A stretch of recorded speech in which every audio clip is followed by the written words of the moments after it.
arday baan ahoo ka damqadaa dhibkood damiirka i wada mana ogol dulnimo ku noole waxa ay laabteedu la damqatay oo aan diidanahay waa maandooriyahan baase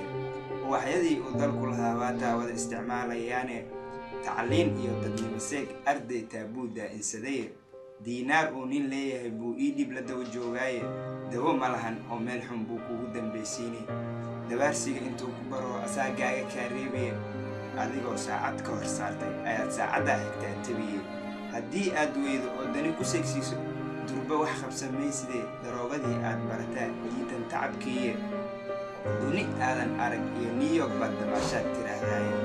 qosol aan la daalacan iyo farxad baad ila qaybsada ku digtaaye duruusta iyo tacliintuba asaagaaga waad ugu liidataaye inkastoo daruurtiyo xaraarad dayax gaarsiiso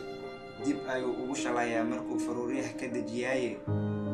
duunyo oo idil ayuu daaro dheerdheer kaga dhigaa markaad dariiqa maraysaaye duligaas intaan ku noolaan lahayn dhalinyarooy maan iska badayna taabuuga dadkoo danahood raacday ayaad kaligaa dambaysaaye istiinkiyo sarkhaankaad la tahay ul iyo diirkeede shaydaanka iyo shahwadaada intaad raaci lahayd dhalinyarooy maan iska badayna taabuuga dhan walbo ayay nagala dagaalameen shisheeyahan khaa'inadooda ahe dhalinyarteenii bay bareen maandooriyahan baase mala abaal ku nool buu ka dhigay udub dhexaadkii dalkee haatan waxay mareen inay maskaxdii nagala dirraane duligaas intaan ku noolaan lahayn dhalinyarooy maan iska badayna taabuuga allahayow noogu deeq dowladna daadiisaa dabargoysa darooga idilkeeda waxaan halkaas kusoo gabagabeynayaa gabaygii aan ugu talgalay aan ka diyaariyey taabuuga muhiimadda gabayga haddaan wax idinkaga sheego gabayga waxaa igu dhaliyay inaan diyaariyo 99% dhalinyartii dalku u lahaa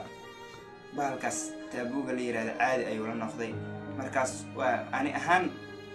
waa ka xumaaday in qof 20 jir ah 15 jir ah oo dhalinyar had dalku soo baxay in maandooriyahan oo isticmaalo marka gabaygan wuxuu fariin u yahay qof walbo isticmaalaya bahalkaas in uu kaga waantoobo